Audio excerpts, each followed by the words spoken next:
Hi guys, and welcome to part 14 of Skyrim Mod Sanctuary.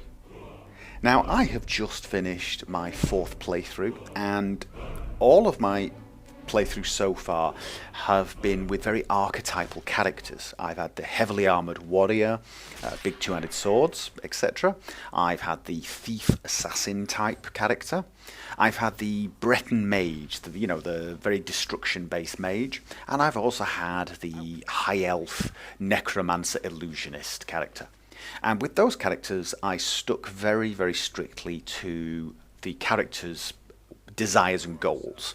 So they each experienced a different part of the game, so to speak, which is a lot of fun, and it allows you to feel very much part of the character. But my 5th playthrough, which is probably going to be my last playthrough until DLC is out, is going to be a sort of wandering hero playthrough.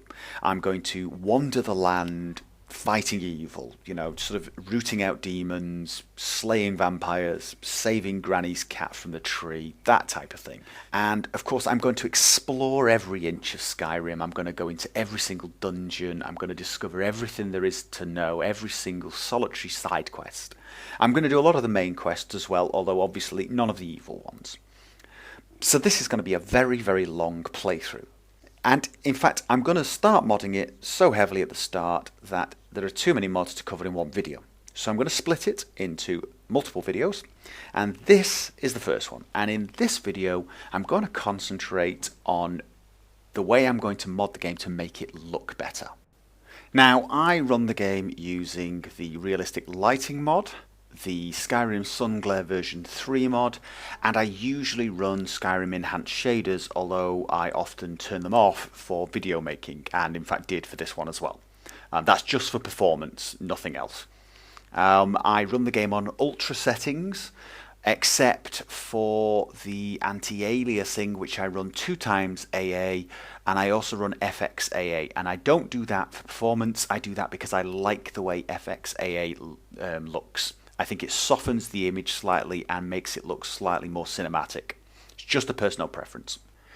I realise I just rambled for several minutes without introducing any mods, and if that's boring for you, I do apologise. I just wanted to set you guys up for what my thinking is and motivation is for the next few videos, and also to cover things like graphical settings, because I always get questions about it. Anyway, on to the mods. Now, the first mod I'm going to cover is the Enhanced Distance Terrain mod, and what this mod does is it enhances the distant low detail terrain. Now, the low detail terrain is what you see off in the distance, and it's usually low quality because you don't really look at it very much. It's very far away, and it doesn't matter too much. But in Skyrim, it really is quite horribly low quality. And if you're not running on Ultra, it can actually be fairly ugly. There are a few spots in the game as well where you can see it really coming to right in your face that the textures are horrible.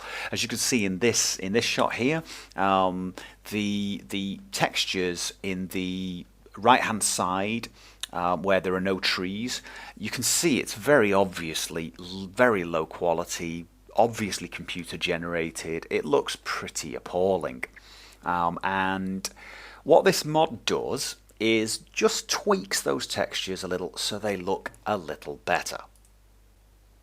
Now, in this shot, it's fairly obvious that the quality is better. I'm not sure if you can see this on the video. Try looking at it in the highest quality, but trust me, in game it is actually noticeable in this shot. Some of the places it's a very subtle change, but it is actually noticeable if you really look for it. If you're the sort of person who gazes off into the distance quite a lot, this mod actually does improve how those vistas look. Quite a bit actually. And it doesn't have any performance impact. I was skeptical when the author claimed this, but I didn't notice a single frame per second drop, not one. It seems to be absolutely no drop whatsoever, so there's no reason not to use this mod. It really does improve the distance terrain. So that's that one done. And the next mod we're going to cover is the Skyrim HD mod. Now, not surprisingly, this replaces textures, the in-game textures, with very high definition ones. It's a huge mod, 1.56 gigabytes as we speak, and it replaces almost 400 textures at the moment. My guess is that's probably still going to grow. But it's already done a lot of things. The architecture around Wilhelm, Whiterun, Solitude, for example, all of them massively changed and look a lot better. This is like if you look at stone steps, the quality is just so obviously different. It's so much higher. If you look at pavements, if you look at the streets, they're just a lot nicer. Now, it also replaces the night sky with a star map, including what looks to me like the Milky Way galaxy. That might be a bit of an immersion breaker. I'm not totally sure how I feel about that. I think I prefer the stars to look alien, to look like I'm on a completely different planet somewhere, but personal taste, I guess. It's also added a custom sun glare. Now, as I mentioned earlier, I'm using the Skyrim sun glare version 3 mod, and I still prefer that. I still quite like the lens flare on that, so I'm going to be sticking with that. And it's also replaced the water. Now, the vanilla water, I've covered this in a previous video, is pretty, well, it's not horrible, but when you look at it for any length of time, it does look pretty unrealistic. It looks thick, too thick to be water. Now, this mod actually replaces the water with a far better texture, and it is a big improvement, but the water still feels wrong. It still seems to flow a little thick. So I still prefer the realistic water mod that I did a few videos ago, so I'll be sticking with that as well.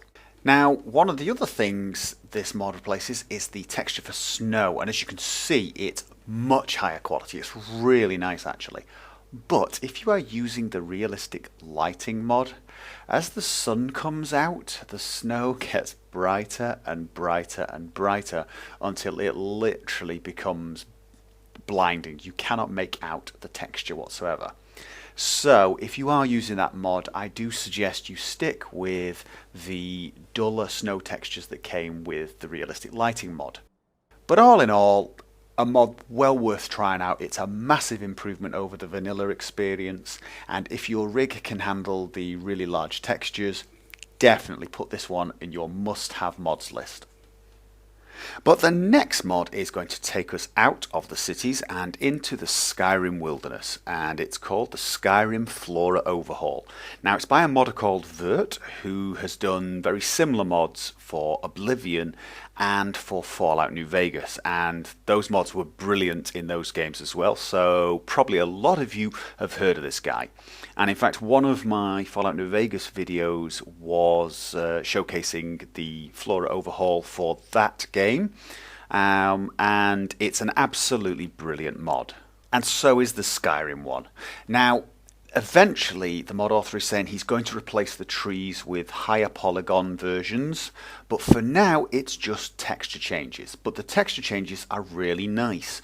There's a lot more variety in the colours.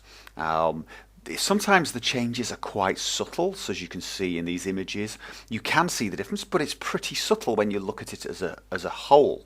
But it's when you get close up and you see the trunks of the trees, for example, far more details, far higher quality on those on the tree trunks and on the bark. Same is true of the leaves. The leaves are far higher quality with this mod. So it just generally enhances the experience quite a lot.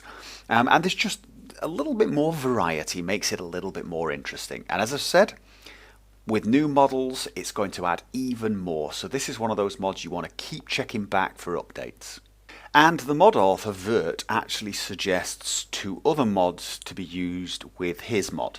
The first is the Lush Grass mod, which makes grass a little larger, a little bit more full.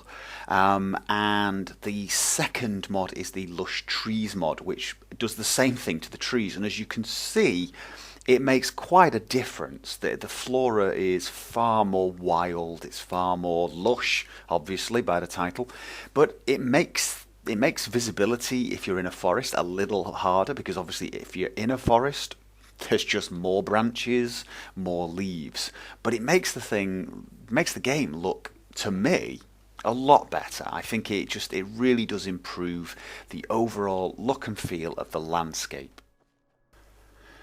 Okay, so let's install these mods now. Now, the Enhanced Distance Terrain mod is a single download, so just download with Manager. The Skyrim HD 2K Textures actually has quite a lot of files, but currently there is a HDV 1_4 full. That's the version I'm using, so just download that. There are some alternative files, for example the alternative mountains, and there's also a light version, so I think this is, well, it says it's a lower resolution version of these textures. Now they are still twice as good, twice as high resolution as the vanilla resolutions, so they will look a lot better, but I'm actually going to go for the full pack. So I'm going to download with Manager on that one. The Skyrim Flora Overhaul has a few files again. I am downloading the high-res version. There is a low-res version, but again, I'm going for the high-res version. And in fact, I actually noticed that in between making the video footage and showing you how to install, there's already a new version of the Skyrim Flora Overhaul, 109 now, so I need to download that. And there is an optional file, Gloomy Snowy Pines. I'll try that another time. Lush Grass has a single file, so just download that. And Lush Trees has two files. You need the main one, Lush Trees 1.2 at the moment, but also there's a compatibility patch for verts, so you need to download that. And once Nexus Mod Manager has finished downloading those, we can install them. Now the first thing I'm going to do is deactivate certain mods. So for example, I'm going to disable the Skyrim Sun Glare mod. Now the reason I'm doing this is that the Skyrim HD 2K Textures mod is going to overwrite some of these files, but I actually prefer the Skyrim Sun Glare v3. So I'm going to disable that and then enable it once I've installed the other mods. So I'm going to disable that. I'm going to disable realistic lighting dull snow. You see, I want the dull snow from the realistic lighting and it will get overwritten, so I'm going to disable it for now. And I'm also going to disable the realistic water textures. So now I'm ready to actually start installing. I'm going to start with the Enhanced Distance Terrain. That's a pretty quick one. I'm then going to activate the Skyrim HD 2K Textures. Now this is a huge file, so it may take some time.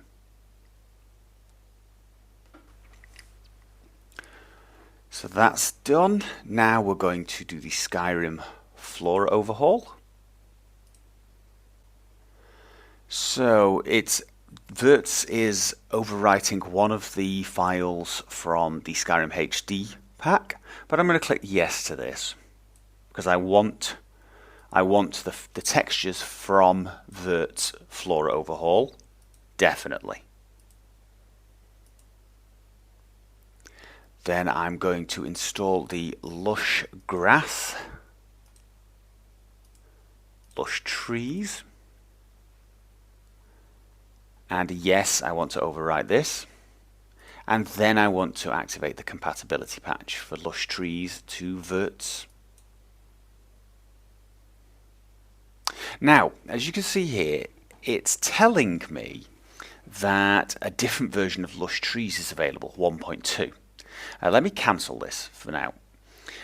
As you can see here, the Lush Trees mod is at version 1.2, but the compatibility patch is at version 1.0.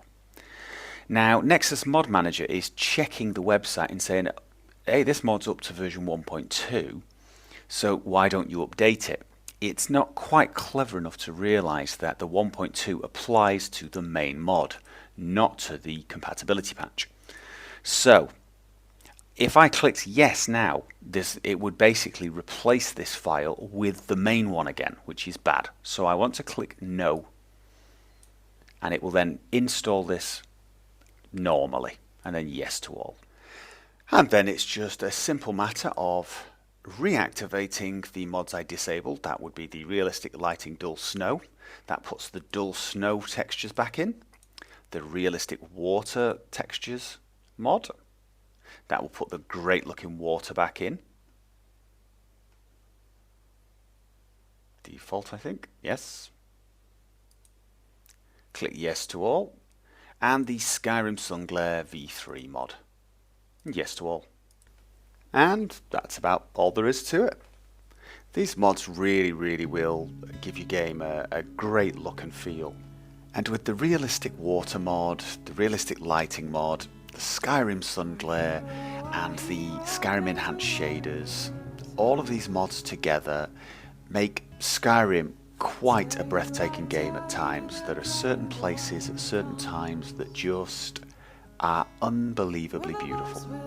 And so I'm going to leave you this time on a slightly more peaceful note, listening to a beautiful rendition of The Dragonborn Comes. This is by a very talented singer on YouTube. Find a link below, visit her site, she does some great singing.